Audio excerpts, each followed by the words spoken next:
All right, we're live. August 7th. Forgot the date. We're here. Iron Horse Cinema. Craig, Jeff, Mike Scroy here. Muted my microphone. Sorry. We're going to do something different tonight. We're going to do a I forget the word, but we're going to be watching our film Five Nights at Freddy's Cold Storage, and I'm going to bring it up here in a minute, and we're going to do commentary. That's the word. So this is a film we made back in, it's been 2015, so it's been that many years already.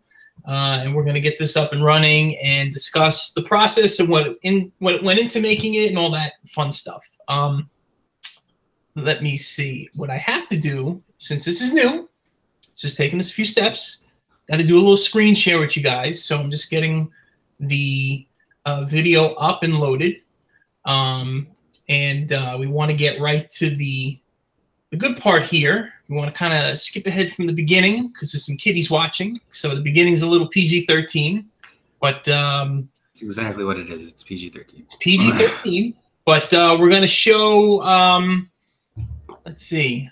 I'm going to share my screen with you guys. Can you guys see it? Present to everyone. Here we go. Can you guys see it? Jeff, Craig, can you see it? Wait, so you're skipping over even parts that are not. Can you? Yeah, bring it back a little. Can you hear me? I can hear you. Can you hear? Okay, good. Can you hear me? Oh wait, I'm on the wrong. I'm clicking the shared screen. All right, we're gonna skip ahead a little here. Skip back a little bit here. So we want to pick it up right where.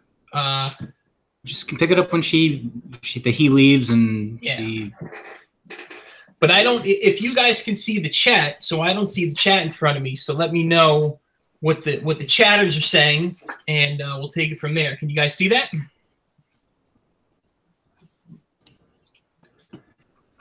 I can see it. All right, so we're going to start from here. Again, this is Cold Storage. You can't see me, but I'm sharing my screen, and we're going to pick it up with some commentary from me, Craig, and Jeff. So here we go.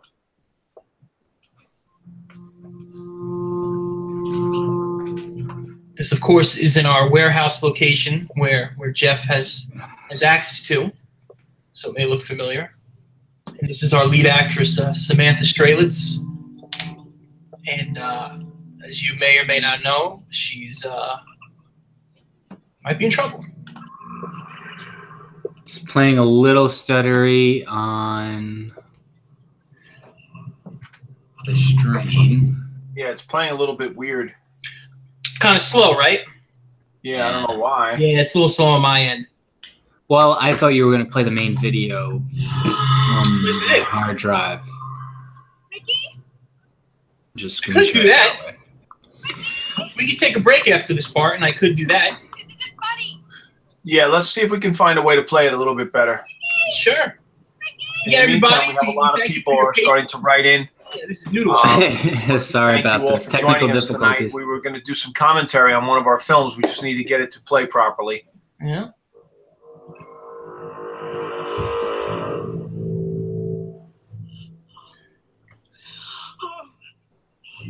This is great. It's good acting.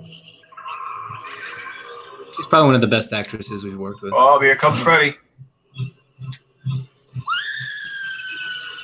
That was her real scream. Yeah, that was her scream. So this is what we'll do. If you guys want to step in, Jeff, tell us a little bit about when you guys filmed that day, because I remember that day I couldn't be on set due to my work schedule. So tell us a little bit about that day and what went into that scene. Well, you know, it was really creepy. It was very dark in the warehouse. Samantha is a great actress. She really did an amazing job for us. You know, as creepy as it was a lot of fun. So I don't know how much more to say than that. You know, she does a great job. You know, we gave her good direction, and she really, really did that scream. At a few times, we did multiple takes, and she did the scream over and over, and it got more terrifying each time. What about, we saw that big crate, the number 10. We've used that before in your warehouse. So what is that normally for? That's just a crate for merchandise that's usually in it, but we cleared the merchandise out of it for the scene. So it's just a big crate that merchandise was shipped in to protect it. but it lended itself perfectly for what we were doing. Now, Craig, you wrote the script, so Yeah. what did you base the script off of here? I based the script off of 80s slasher flicks and then took the lore of Five Nights at Freddy's and kind of built around that. Yeah. And that was like my first foray into like writing a horror too, which was really, really fun. Right. I mostly was writing like, you know, science fiction and dramatic stuff, but then, you know, I wrote that and it was pretty interesting to, oh man, sorry. So you tired. like you had to write horror. Was that like such a different thing for you to do? Was it really out of your wheelhouse? Did you have to tap into anything? Did you get scared? Did you have to watch 80s movies? No, of course I watched 80s movies, like, you know, Friday the 13th and sure. You know, Halloween. Halloween is probably one of the greatest horror movies ever made, and it's a slasher flick, but I think it's one of the best slasher flicks ever made. Probably. Yeah. I agree. All right, so I have the other version up and running now. Let's see if this looks any better. Yeah, pick it up where you left off just before the screen. I think that would be great. Yeah, so we'll go back just to hair. Whoop, there's the commercial that we found. Now here's... I'm not seeing it on the... It's still doing the same thing, right? Wait, no, it's oh, you got it up. It's up. It's up. Sorry. Just a delay. It's playing better. Yeah. We actually filmed a lot of those scenes in a local bowling alley nearby. Yeah, and then we did a lot of it on green screen. So we would get plates or use stock footage. That was we'd shoot them. Yeah, and then we'd shoot them on green screen.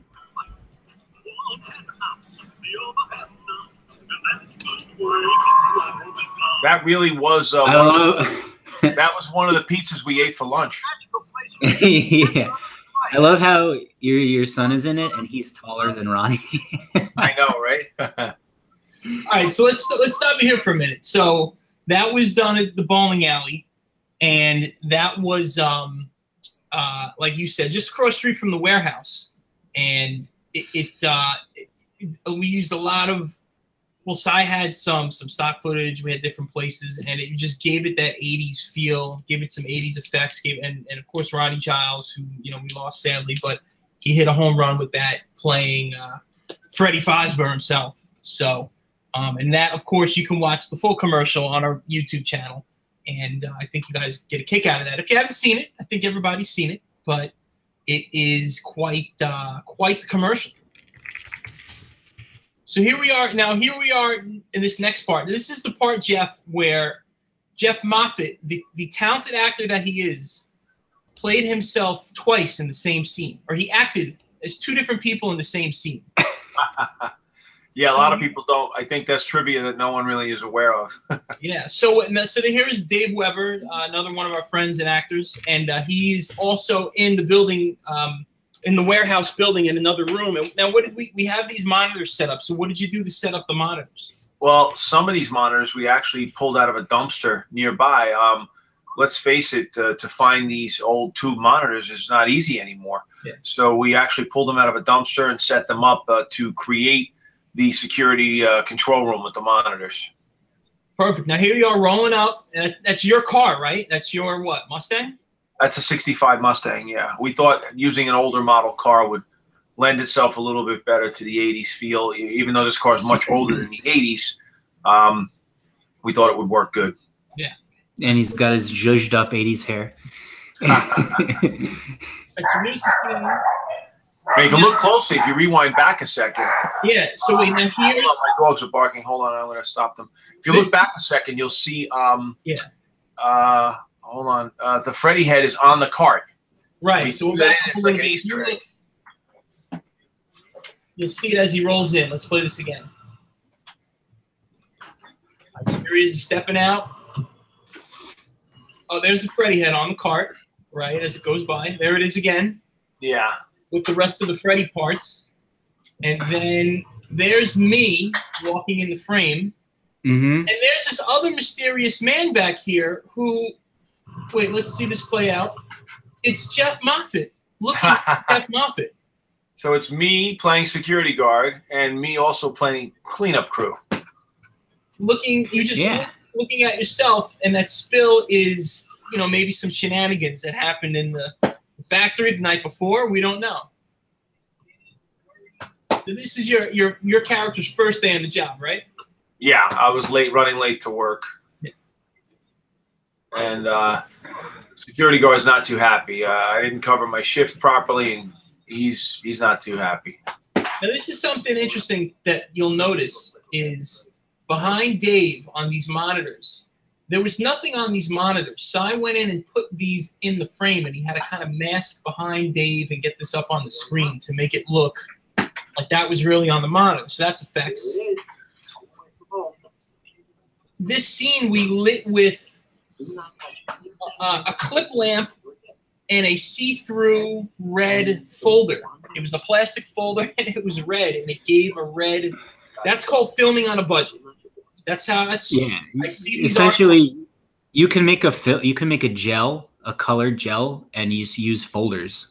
right. They're a little thicker. They cut a little bit more light, and you're not going to get as much output, but it still gives you a really nice deep color if you. And you can pull the color out in post, which we got this great red hue on Jeff's face to give it a kind of a menacing, impending doom look. So, you know, even though the scene may just be Jeff sitting there, you want to kind of foreshadow what's to come. Oh, and just be careful with putting plastic folders or plastic anything that's colored onto a light if it's hot, because it will melt. So be very, very careful, and under the supervision of adults if you are a young person. Here's the clock. So I was able to do some tweaking with some effects, some more effects, security camera effects. This is all in our warehouse. If you'll notice that there some jumping in the time code, or am I just crazy? I think that was an auto feature we had. Okay, so there was no intentional jumping in time code to make it. I think that it does it automatically. Here's the flask, which was completely empty. So parents, don't worry, this was empty. No drinking on set. He's an alcoholic. Yeah, the character is. The character is.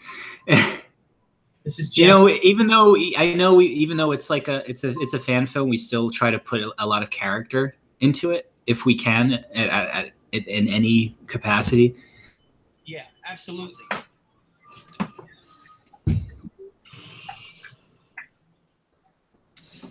That's scary. I don't care where you're from. That'll make anybody jump. That's all good pacing in the edit. Got to build up to that jump scare. So a lot of people ask us, I'm writing the script, what do you think? And it's really hard to tell people how to write their own scripts, but watch other films like we did. That's how you learn pacing for horror movies.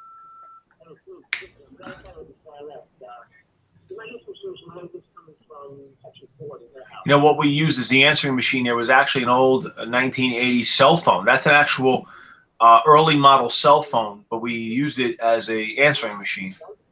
That's a remote control to a adjustable bed, and we use that as a remote to pan to the monitors. I remember looking at that thing and not knowing what the pictures were until you told me it was for. A lot of people think I'm eating a hot dog there. It's really a slice of pizza. Mike, you sound much lower than Jeff, and Jeff sounds much higher than everyone. Yeah. When I lower my volume, it impacts the film, so I'm a little low.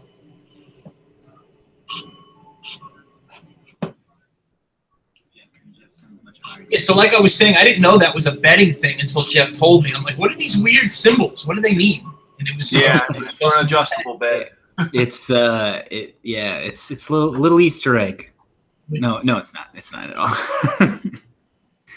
Warehouse footage.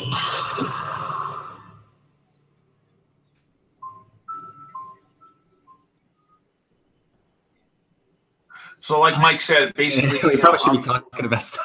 I'm looking at a monitor with nothing on it, pretending that I just saw, something bizarre. All that's in post. There's a fake, was that the thing we found, right? The security camera? Yeah, Oh yeah, you did. You found one, right? Then you just Found put it. it. You put it up. yeah, that's somewhere? like a real '80s security camera that we had in part of our inventory. Reuse your stock when you're making a film. I see this footage. Can you make a feature film? These articles. Can you make a feature film at 7,000? It's possible. Yeah, we made one for 5,000. We've made these for $50. You know, if you have this, Yeah. you know, Beg, borrow, and steal. Get people who are dedicated and who want to create something cool. And there's no limit to what you guys could do. yeah. And to be clear, when you have a budget, obviously you can invest. When you don't have a budget, we don't ever have a budget. We would like to have a budget. So So you should donate to our Patreon. there's that, you know, because we want to make sure everybody gets paid the right way, and we do everything right. But it's hard to make money when you don't own the rights to a lot of these properties and you're doing fan films. So a lot of this is out of our pocket. And we're lucky to, you know, you put things together. It's not very different from the early days of Lucasfilm when they had to buy World War II model kits to build their ships. So in this scene, a lot of this was shot with the Ronin, wasn't it? With the gimbal system. So there's some static shots, but there's also a lot of the running and moving is shot with a gimbal. Yeah, a couple spills that day, right, Jeff? Couple trips. Yeah, we had our share of accidents in the dark warehouse, but it was a lot of fun. A lot of fun. Craig, what are the people saying online right now? Oh my God, this is awesome! Hey, Iron Horse. Graveyard Studio said, I ordered my camera and I'm going to take some photos and videos and soon make my first short film based off of Bendy. Your advice is working. Thank you. Very appreciative. Thank you, Graveyard Studio. Yeah, we want to make sure people know that's, you know, why we're doing this, so we can show you how to make these films and stuff. And, you know, a lot of this is post effects and post color, but there's all tutorials online to learn how to do this. Yeah, all tutorials. You can email us through our, you know, just to ask a question if you need some advice. Yeah. Now this shot with the, I don't mean to cut you off, Craig. This shot of the flashlight and the camera is like a patented Iron Horse cinema. We've done it in most of our films, the flashlight and the camera, but it always looks cool. Yeah. So we always do it. We've perfected it, so we like to use it. What's your acting motivation to be scared? Like, what do you do as an actor just to be scared? You pull from anything, or how do you get into it? He thinks of losing all of his hair. Oh boy! No, I don't want to. That would terrify me. But no, I want to deliver a great performance. You know, so you know, I noticed that in this scene, some heavy breathing, some good staring, and you know, sometimes we'll do a take and Cy will watch the footage back and say, you know, hey, you know, you kind of slanted your eyes there. You looked a little bit, that kind of looked creepy. So, you know, sometimes things just unfold on set and work really good. Here comes a scene where I trip. Yeah. You know, you can't have a horror film without somebody tripping and being a bumbling. Yeah. It's like I said, it was based on slasher flicks. So I intentionally threw in those tropes of slasher and horror films. Because it's like it's almost a satire. I mean, if you really think about it, or an homage that it doesn't take itself too seriously. All right, so this part we did a bunch of times just to get that mask to land on your head right. I was sitting on top of this metal shelves and I dropped the mask on Jeff's head. We did it 3 or 4 times. Even this, and this was, we had to get the tight shot. Cy had to get a close up of Jeff's eyes, get really tight on him. A lot harder than you think without losing focus, but he did a good job. And then we put the mask over the camera to get this shot, essentially. Yeah, and it was pretty much shot all with like handheld lights and like soft boxes. Yeah. Sometimes we were just shooting with one light. Yeah, you really just want to act like you could see in this shot, for example, if I could pause it. Well, when you see Jeff's eyes, so you know we have this all lit, and it's okay to keep shadow, You know, that's a you look at a lot of old movies. Don't be afraid of the shadows or what you don't see. Yeah, the technical term would be called contrast. Don't be afraid of contrast in your scenes. Don't be afraid of the darks and the blacks. Just it adds more to your horror film. Yeah. Jeff sweating. We had to wet him with water. Yeah, we use a lot of spray bottles and water. Oh, we're going with that. We're not saying that it was he was crying because we had to throw the thing on his head too much. So hey, look who that guy is. Well, before I show that, I want to point this out. Watch this camera pan. This is how you can do a good jump scare. It stays in the shot, and you do a little manual whip pan. Boom, there's your guy right off camera. And that's your jump scare right there. Now, this is the new ending we shot. We had an ending with me that wasn't working. We took it out, and then we have this shot with Craig. Which I believe I rewrote it like the day before or something like that. When you guys told me that we needed to rewrite the ending. Yeah, Victor was very good with his improv there too. Hey, my kids love that place. Yeah. Right by day. Yeah. Yeah, I think this was really good. I mean, we kind of fit it into the universe, and like we took our own aesthetics and like our own horror stuff. Yeah, kind of made our own thing out of it. Totally. And what was great is that ending I wanted to kind of point out again. We had an ending shot where I played the person, the next security guard who comes in for Jeff, and I turned to Dave Weber and I say, "What happened to the last guy?" And for some reason, I just could not get the line out the way Cy wanted it. We must have shot that 10 times, but ultimately, it's in the credits. It's in the credits. So it ended up, it got it, and you have to sacrifice. So but we had the new ending, and it works a lot better. Oh yeah, and don't be afraid to cut stuff. Don't be afraid. If it's not working, it's not working. Put it in the bonus features, but don't cut out important stuff. Mind you, like they do in movies now. They don't cut out important stuff and then make a movie that doesn't make any sense, like Batman versus Superman. Right. Keep the essential plot points in the movie. So that was. We did that film, Jeff, because of Ryan. Tell the story about Ryan, how he came up with my son, at the time, geez, he's 15 now. That was like, what, 4 years ago already? How long ago was that? He was 11, but as tall as a 20-year-old. Yeah, and he loved the game. He had the Five Nights at Freddy game on his phone, and I always saw him jerking around in the car, like, getting jump scared. I'm like, what are you playing there? And that's how we found out about Five Nights at Freddy's from my son. It was his idea.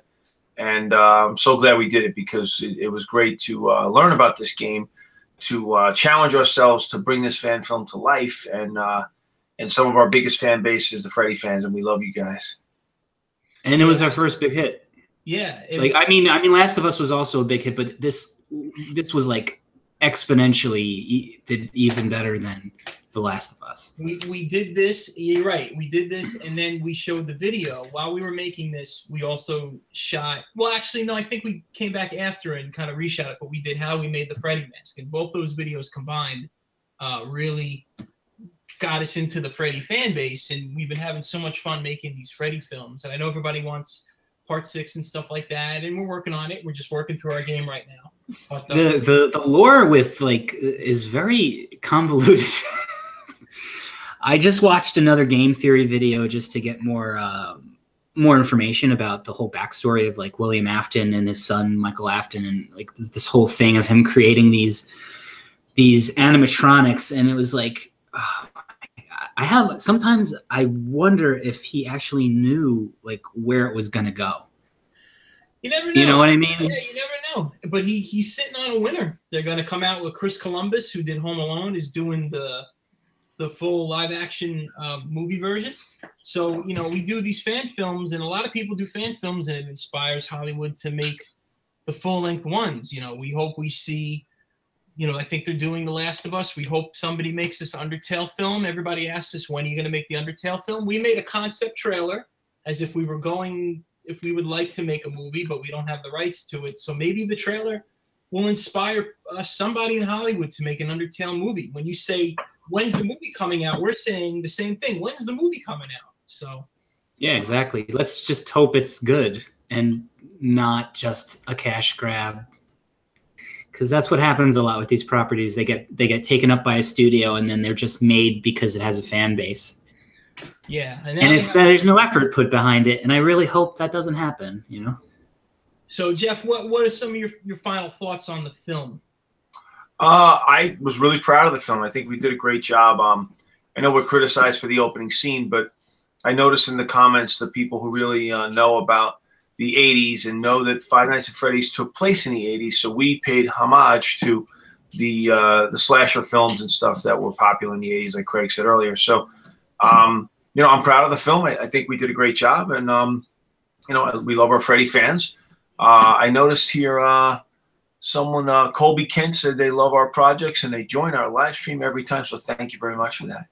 Yes, thank you. And awesome. Yeah, that beginning scene, you know, at the time, our fan base was kind of an older fan base because we had done The Last of Us and Call of Duty and things like that. And we didn't realize how many kids play Five Nights at Freddy's. And that's when we realized, well, you know, let's tone it down. But they like the action. It's quite a dark. The lore is very dark. Like it's wrapped in a kid's game, but it's also like if you really read about it, it's messed up. It's cray. Yeah, no response. That's what the kids say, right? Yeah, it's totally socio. So, but yeah, these are fun to shoot because you know, we can film in the warehouse. You know, we know. There's a lot of Jeff is very much the urban explorer. He can find a lot of abandoned places nearby that we've checked out, and it just lends to making horror films. So on this, comment down below if you liked it, and also if you liked it, look at our videos and vote for which one that you'd want to see next week. Yeah, we'll do so yeah, we'd love your feedback. You know, we might do another Five Nights, maybe our Star Wars, maybe we'll go over The Last of Us. Like it's whatever you guys want. So yeah, make sure you go on our social media and everything. Maybe we'll pin something to like Instagram and Twitter and say like, hey, vote for one of our videos for commentary. And like let's do something like that just to see what you guys want to see. Yeah, we'll probably be doing more of these this summer because we're working on our game, and we have a lot of footage to film for that. And then once we get the fall and we come back from the Comic-Con in Salt Lake, we'll get back to doing some fan films and things like that. I know we're getting a lot of new subscribers coming in from the videos we shot with Aldo, so thank you. Make sure you click the notification bell to stay subscribed and to see what we have coming next. And a lot of things in the works. We are working on the Link film, which will come out in September. Which will be, are we premiering that somewhere? Probably, yes. We'll be premiering that at Salt Lake, at the Salt Lake the FanX Comic-Con in Salt Lake. So we'll be out there again the 7th and the 8th doing 2 different screenings those nights. So if you're out in the area and if you're coming to Salt Lake for the Comic-Con, be sure to check us out. And there's so many talented people at this event and awesome cosplayers, and it's huge. It's more and more. Yeah, I honestly can't believe the talent that's on there, and holy moly, like A-list actors are going to be at FanX. Ben Affleck awesome. is going to be there. Pee Wee Herman, Chuck Norris, Big Van Dyke, Ben Affleck, Batman. Yeah, Brandon. Isn't Ben Affleck scheduled? Huh? Ben Affleck is scheduled, right? Ben Affleck is scheduled. Brandon Routh, who played Superman and also plays Legends of Tomorrow. He's in Legends of Tomorrow, but his character is not Ant-Man. He's Adam. He plays the Atom, and it's just awesome. We had a great time when we went, so I can't wait to go back. And make sure you hit the notification bell so you get the update email, so you know when we post a video. That's something that YouTube's having problems with, so make sure you hit that notification bell. And Jeff, what were we going to say? It's 9 o'clock. Well, we're at 9 o'clock. We cannot thank you all enough for watching tonight. We will, do a kind of an early announcement or schedule this next time. We are already getting some feedback on what films you guys want us to do some commentary on. We cannot thank you enough. We love you guys. Make sure you smash that subscribe button. Might go over our social media contacts. Make sure they like and subscribe to all of our other social media points. Yes, Instagram, Twitter, Facebook, Snapchat, Tumblr, and of course YouTube. Oh, and I didn't mean what movie we'll make next. I meant what movie we'll comment on next. I think that might have gotten muddled in the. Which one of our films do you want us to do commentary on next? Yes, exactly. So, all right. Good night, everybody. Thanks for watching. Good night, guys. All right.